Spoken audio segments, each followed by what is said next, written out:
everybody, my name is Chase Pipes, and you're watching Chasing History, brought to you by the Smoky Mountain Relic Room and the American Digger magazine, and we are at another epic Western ghost town that's right in the middle of being preserved and saved by a great group of people. We're out here with Dean Sherman of In-Stone Fossils. Nice to see you, Chase. And he's showing us this town and the work that him and his group is doing to protect and preserve this site. We are in the old ghost town of Fremont, Wyoming. We're right close to the Transcontinental Railroad. The Transcontinental Railroad came right through this area. The first one, the original one that spanned the country. Dean, tell us a little bit about the history of this site and what you guys are trying to do here. Fantastic. I'd love to tell you about it a little, Chase. This is Fossil Butte Institute. It's an institute that's driven towards science and education. What we're trying to do is revamp the old town of Fossil at the base of Fossil Butte National Monument. So it's a historical site that is, hopefully in the future we can get some renovation on and bring it back up to where it's a state of where we can have kids and education and the academia brought in to the area that dig on the local fossil quarries. So they have a place to study, shower, stay. That's the basis and the premise of what we're trying to do here. Also, the history is rich in this area, loaded with a lot of old ghost towns that are in the area, driven by the coal industry. So let's cover real quickly the history, what is going on in the area, because we're out in southwestern Wyoming. There's really not much here, but there seems to be a lot here that drives people, and it's the fossil hunting. Can you tell us a little bit about that? Yeah, we have the best fossil preservation on the face of the planet. It's right here. Right here. It's the Green River Formation. I mean, it's the most sought after. You have soft tissue preservation that's present in a lot of these fossils, and that's not very common in fossil record. So it's very important to protect that in the same way. And that's why we're working in association with the old town of Fossil. Okay, so you've already got people drawn here by the fossil history and collecting fossil. And then you've got a secondary opportunity of a ghost town with a couple of buildings that still stand.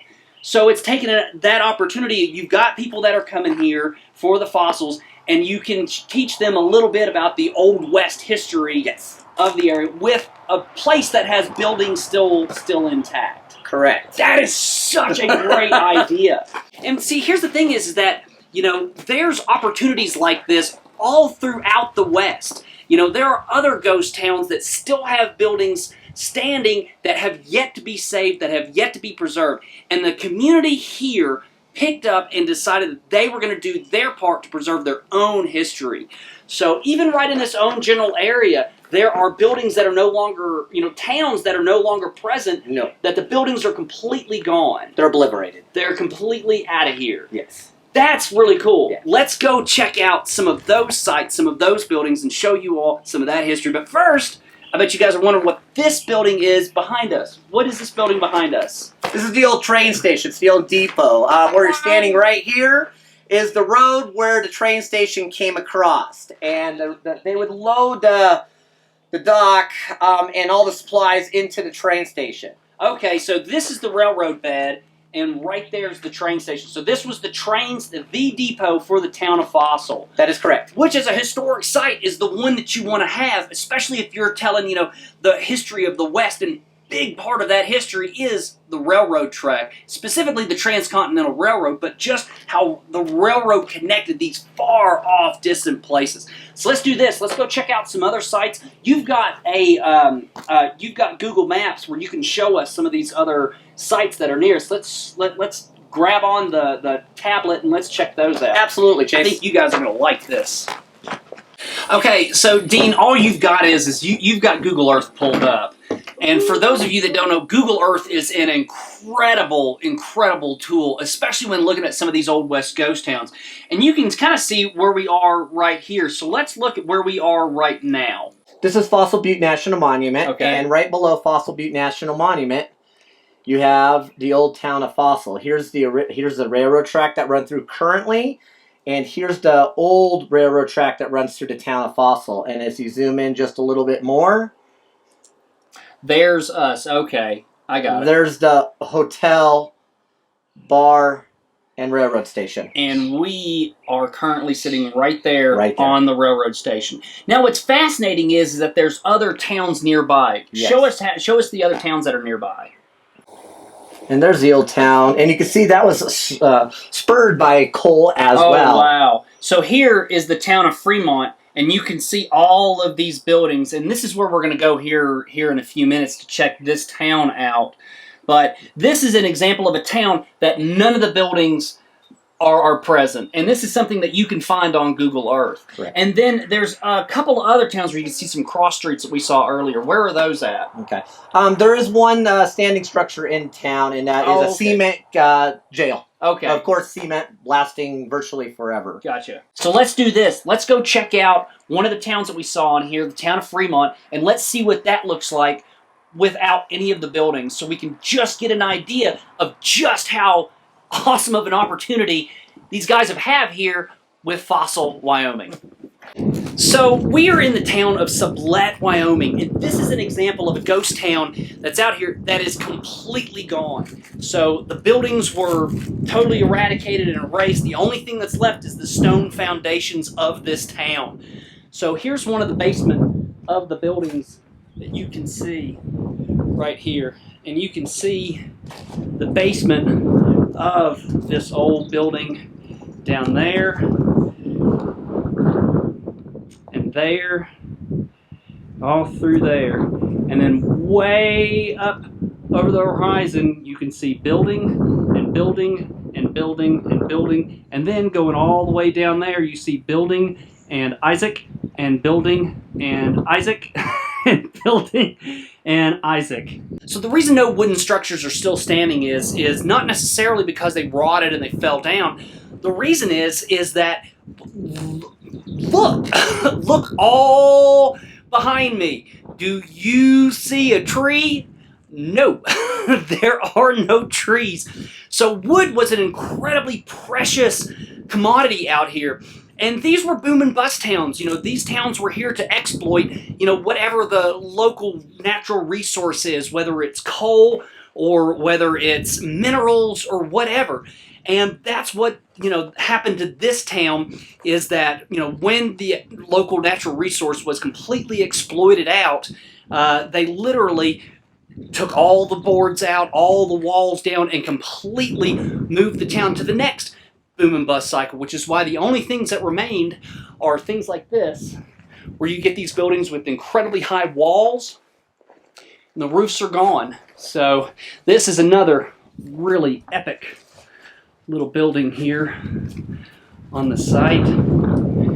So there's not a lot of history on this town, unfortunately. That's kind of the way it is with a lot of these western towns, is that there's just not a lot of history that's been written, because, you know, these were mining towns.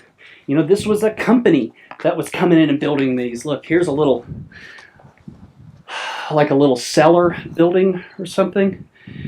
But there is one building that we do know what it was, and it's pretty obvious to see what it is, and that is the jail. And that's one thing that's really cool about this town, is that the jail is still standing. So we're going to walk over there and check that out. So one of the most important structures on a town site is the town jail. You know, that's the one that was the most, you know, heavily built, heavily constructed, because you had people who were, you know, breaking the law or who were violent that needed to be detained. And in the Wild West, you know, it was violence on a whole other level. So you really had to build a sturdy jail. And in a lot of places, you get these stone or rock jails that are built. And one of the only structures left surviving in this town is the jail, which is super epic cool. The jail is still standing. So the rock walls are still up. Even the bars on the jail are still up. And I want to take you guys inside and show you what this looks like. So check this out. So this is the jail for the town of Sublette. Stone reinforced walls.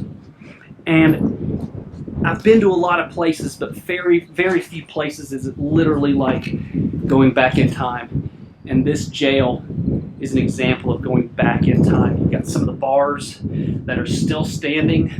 What's really wild is, so here's the bars on the outside of the jail that is still standing. What's really wild is you can see where people over the years have shot out the jail, which is so cool. People out here doing target practicing and just firing right at the jail. But when you go inside, it really brings a place like this home when you enter into it, because you are entering into the past. I mean, literally, you're entering into a whole other world. You can feel what they felt like. You can walk in and step in the places that they stepped in. And so this is why it's important to preserve sites like this, places like this, because you are literally standing in the footsteps of history. You are standing right in the same spot that a prisoner would have said. Who knows what his story was? You know, maybe he was drinking, maybe he got into a bar fight, maybe he wrestled cattle or, you know, stole sheep, or who knows what. But what's a fact is that you were standing in the exact place that that person was standing in when he was captured or she was captured, and their freedom was taken away from them. And that's why it's important to preserve these historical places, these historical sites. So here's another one of the jails that's still standing. We've got a whole row of buildings here, as you can see behind me, going all the way up this hill, and then going all the way up this hill behind me. So let's just walk and check out each of these building sites, because they seem really epic. Here's our first building. As you can see down below, we have got a little cellar here. Sagebrush has really grown up on this site. This looks like it's got some kind of little trough walkway down in it. Man, each one of these buildings has a huge cellar in it. I don't know whether that was to store coal or dry goods or what, but there is a lot of rocks on this site. I mean, a whole bunch. And down at the bottom, you can see down there, that's a modern town. More than likely, when the people left this town, they've moved down to that town down in the valley by the river. So here's our next building site. And again, like in all the other building sites that we have, you have got an extremely deep basement where the walls have collapsed in. Each one of these has a basement within them. There's some of the wood that's left, probably from the roof or the wall. Oh, that's cool. There's one that's got the roof still on it. The walls here. But I'm really curious as to what these pits are down here. In all of these sites, there are these pits in all of the houses. And I'm not sure why. That is something that's really intriguing. But this one down here, it's got a roof on it. Let's go check that out. All right, now we're in the other building. I've never been to a ghost town like this, where you still have a good bit of the structure still standing. I mean, here's a little, this is a low roof. You see animals really take their toll in this place. You know, structures like this behind me, they're not going to last very long. So it's important for future historians out there, maybe one of you guys who are watching this episode, to get out and do what they can to record and document what's left before it gets entirely destroyed. Alright guys, we're here with Arvid Aase, who's a local history enthusiast who's going to explain to us some of the history about this site. Arvid, thank you so much for coming out here and meeting us and telling us about the history of this site. So, we were talking earlier, the town that we see here is basically a second town from an earlier site. That's correct. When the town was first established, it was a half a mile to the east. Yep. And that's where they built the town. 1881, when the Oregon ship line came through this area. But the trains kept coming off Hawkins Pass, now called Tunnel Hill, and coming to here before they could stop. They backed the trains back up to town. After 20 years of that, they said, yeah. In 1902, they moved the town over to here. This depot was moved and added on to at that time, and additional structures were built here as well. Okay, so let's back up a little bit. So the reason this town is here is because of the railroad. Why is the railroad here? The railroad is here because they need water. For those old steam engines, they need water. Every so often, about every 10 to 15 miles, they need to have water to resupply the trains. There used to be a water tank standing right over here. Okay. And then refill the engines with that. If they need fuel, add fuel to that as well. There's coal just that way. They could bring coal to here if they needed it. But they could also refuel in Kimmer and over in that way. Actually, then Kimmer didn't exist. So it would have been the town of Hams Fork. This is where they were fueling up, doing their things over that way. And then, so every so often, there's these railroad towns all the way along the line for these old steam engines that need a lot of servicing.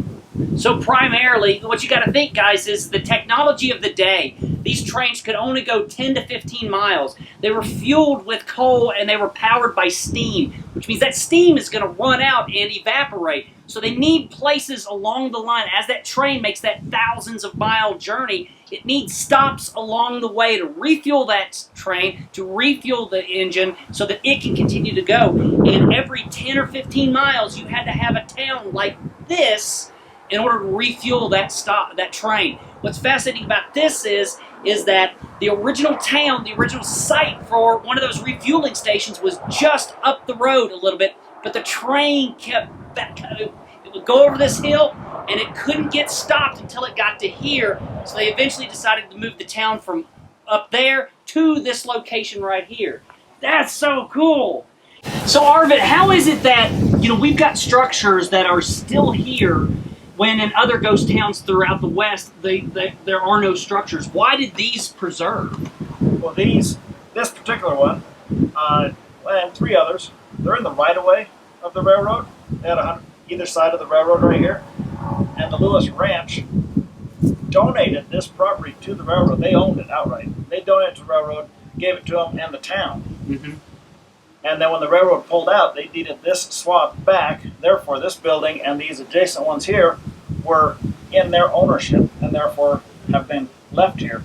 When the highway came through, this is outside of there, the highway right away, they took down additional buildings in the late 60s, early 70s, and put the highway right through the old town over here. Oh, wow. Took out the school, took out some other buildings that were still standing back then. The store and the school got taken down to put the road in through here.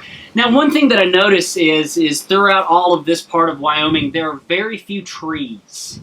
So, did you have a lot of local ranchers and local people recycling the wood from these old towns? So commonly, and this is not just here, hey, the town's dying, this building's going to be abandoned. They sell it to some, make something out of it, and they'll come in, lift up the whole thing and take it, or disassemble it and reuse it somewhere else on a ranch, somewhere else, or whatever. Wow. So they didn't have to then bring in fresh wood. I mean, waste not, want not. Right? Wow. But what's cool is that, the ranch reincorporated this property and decided, I guess, to reuse these buildings for their own personal needs, therefore saving this town. But yeah, they use this as storage. They loaded in with storage all through these rooms in here.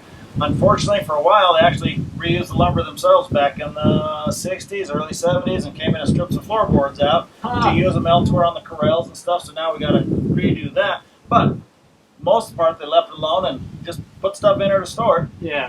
So we know why this town was here. It was a railroad stop. What are some of the stories of this town? Like, what were the people like that lived here? What other kind of things were they doing? What other kind of industries or jobs or businesses? What? Give us a picture of this town. Well, it's of course a railroad town, but Lewis Ranch was a sheep ranch. Now it's a cattle ranch, and that's right here, just outside of town. They have property along with the old town here. It's the Lewis Ranch, so they're now a cattle ranch. So of course you had ranching going on here, but this railroad coming through this valley in 1881 provided a means for the fossils here right on Fossil Butte to be exported. So people are coming and collecting these fossils, but carry them out on a wagon or horse. Yeah. They're heavy. They're rocks, and it's a fish usually on a rock and that's heavy. So this railroad coming through, number one, you could transport them. So Lee Craig started exporting, and he had a cabin just over here on the Ulrich property. That's where he had his cabin on the other side of the creek here, and that's where he lived. In summer times, he had a house in town too, in Kimmer. When I say town, Kimmer. Yeah. And so he had a means to now export.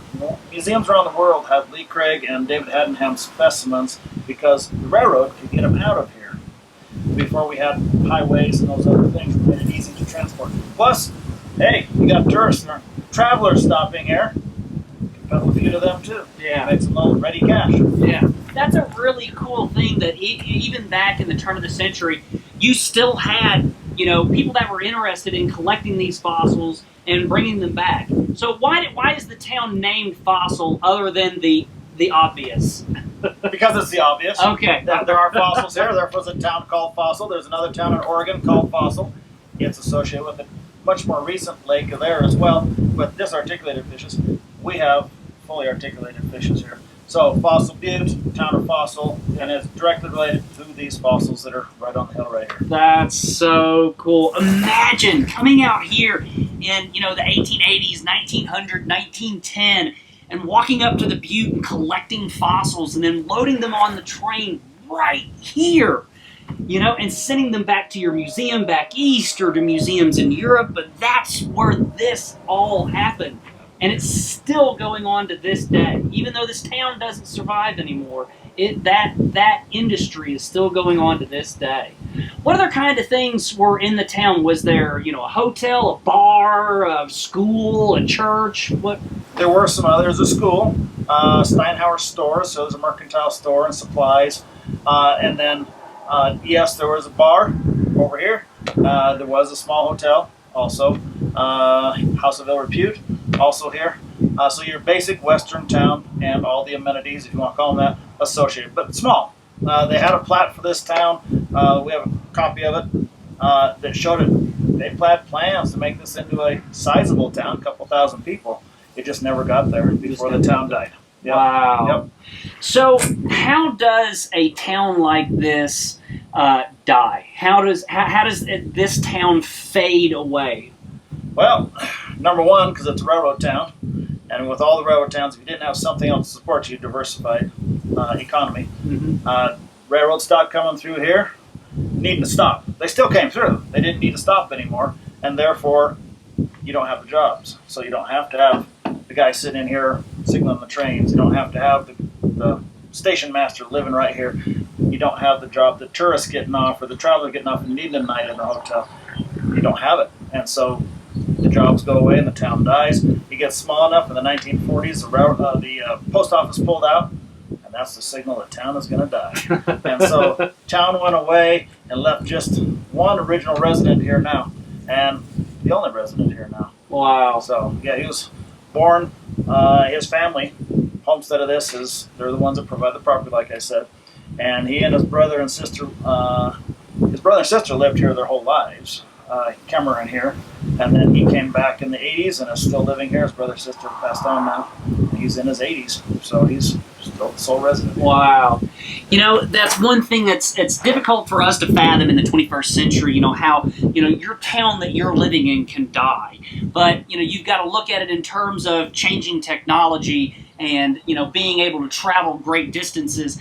And, you know, the railroad coming into the West was a huge technological, you know, advancement, a boom to the economies of the area. I mean, just imagine, you know, being in a horse and a wagon, you know, going into these areas and then being able to get on a train and get into these areas. But then all it takes is technology to change. Just that one change in technology from going from a steam engine to a diesel-powered engine. And those trains no longer need to stop in places like this, and they can just fly right on by.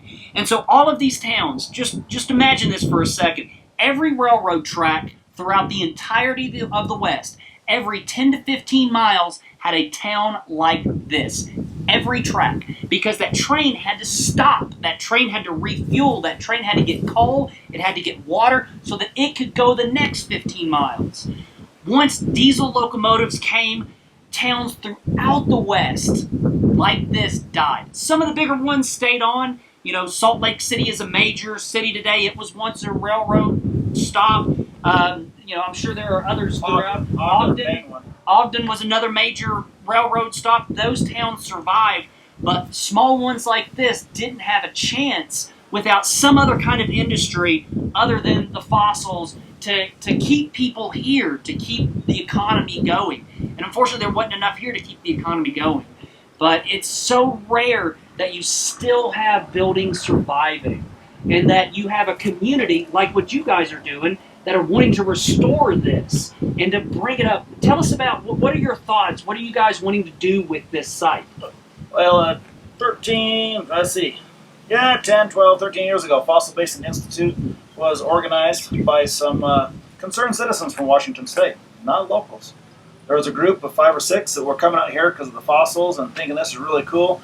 Got introduced to this railroad depot and went, this is really neat. Why don't we expand this? Hey, let's save this building and make it a center for, reuse it, repurpose it into a center for research in the area for biology, geology, paleontology, university groups coming here. They could camp here maybe, and then a rainy day. Oh, doesn't seem like it today. Get inside. You could do some field course stuff inside. Come back in the evening, have a place out of the wind, as you can relate to today, yeah. And get in here in the evening and be able to use the building for other purposes than what it was intended for, living quarters and travelers. But save it and have a purpose for it, and that's how you save a building. Is it's not going to be its original purpose.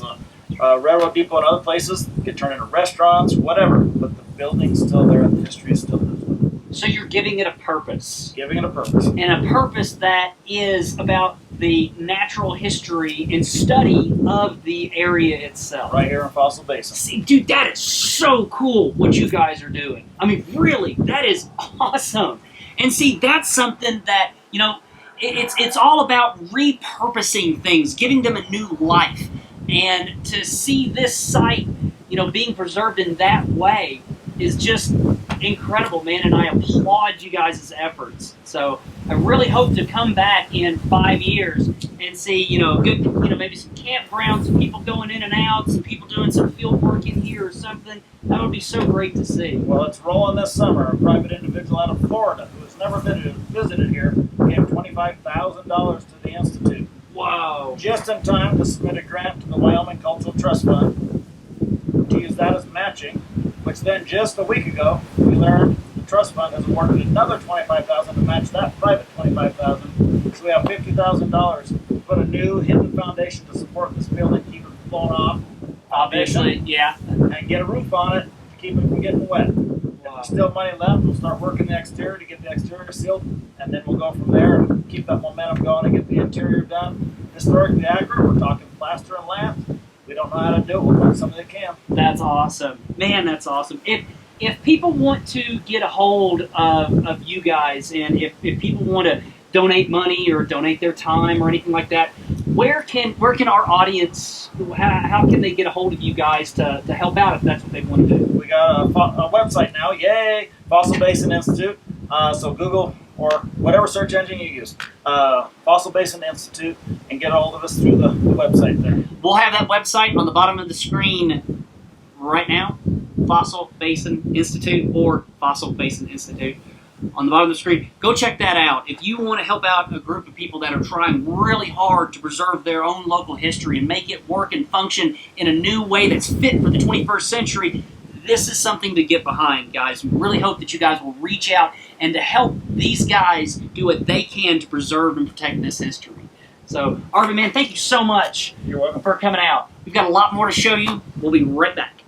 There is something that's uniquely American about the Western Ghost Town. This idea of, commerce and coming into a certain part of the West, exploiting the resources that were there until they were gone, and then moving on. It's kind of harsh to look at it like that, but that's exactly what it was. It was pure exploitation of the land and of its resources. But that's still an important part of America's history, because it tells the story of us and what we do on the landscape. Towns, especially out west, are battling the elements. That's the thing about the West is it is where you battle the elements. Just like this wind that we have going on now, this never ends. It never stops. We do a lot of filming out west, which is why every Chasing History episode sounds like this, no matter what we try. And these structures, these buildings, have been facing that for 100 years and will face it for 100 years to come. But unless people really step up and care about these sites, then they'll be completely obliterated and gone away. What they're doing in the town of Fossil is they still have structures standing. They still have, structures remaining, and they're doing what they can to protect and save those sites before they are completely gone. Before they end up like this, There's still history here. I mean, look, we passed this just a minute ago. There's a bucket. Got bullet holes in it, but still, an enamel bucket. From the period of this site, there's bottles all over the place. Mostly broken, but there's some. Look at these. Barrel rings. These are all barrel hoop rings that are here. Parts of the wooden structure is still there. There's a lot that can be learned from sites like this. But really, what these sites do more than anything is they inspire us. That is what history does. That is what history is for. It is for inspiration. It inspires us to look into the past and to learn about our history and to see the mistakes and to see the successes so that as we move forward in the future, we don't make those mistakes and we emulate and repeat those successes. That is why you need sites like this, is because these are sites of inspiration. History belongs exclusively to the living so that the living can get something out of it, whether it's to understand a story, to learn a moral tale, learn what to do or not to do, or to simply be inspired. And when you come to the West and you see buildings like this, and you walk in these ghost towns and you think about people's lives that were here before us, you really, really do get inspired. I mean, just being here, seeing this history, I'm blown away. I mean, it makes me think, it makes me wonder, it makes me think about my life and my future and where I'm going. That is what these sites are here for. So it is awesome to see what the people in Kimmer are doing for their ghost town, for the town of Fossil. And we cannot wait to come back in a couple of years and see it up and running and seeing people coming in and enjoying the site and being inspired about the work that they do. The West is truly amazing. If you haven't had a chance, get out and explore the American West. I promise you, it will be an experience that you'll never forget. It is something that is uniquely American and something that is deeply wrenching to the heart and to the soul. Guys, I cannot thank you enough for watching. I really appreciate you checking out this episode of Chasing History. We have got a lot of other episodes coming up soon. We are out west doing nothing but discovering history and filming our adventures, looking for little bits of history that nobody ever thought about, that nobody has told. On Chasing History, we don't cover Jesse James, we don't cover Gettysburg, we don't cover the stuff that the networks cover. We find the cool bits of history, the lost bits of history, like that. That is the history that we tell. That is the history that you will see on this channel. So if you haven't, man, help us out. Hit that thumbs up button. Please like our channel. Throw down some comments. Tell us what you think. On this episode, tell me what got you inspired about this episode or about other pieces of history that you've seen. If you really like our channel, subscribe to it. Because I tell you what, I'm not quitting anytime soon. We have got a lot more history to tell. Not even 40 yet. And that's all I want to do, is to do this. Bring you guys incredible stories about the past that you have never heard of. Because this is my passion. This is what I love doing. So be sure to follow us. We've got social media platform, Chasing History. So be sure to follow that on Chasing History, where we post some behind the scenes and little snippets of our adventure. If you haven't figured it out, go to the end of these episodes. Usually there's some bloopers there if mistakes happen. So thank you guys for watching. Thank you guys for following us. And I really look forward to bringing you more epic history that you've never even heard of. And remember, guys, history rocks. Woohoo!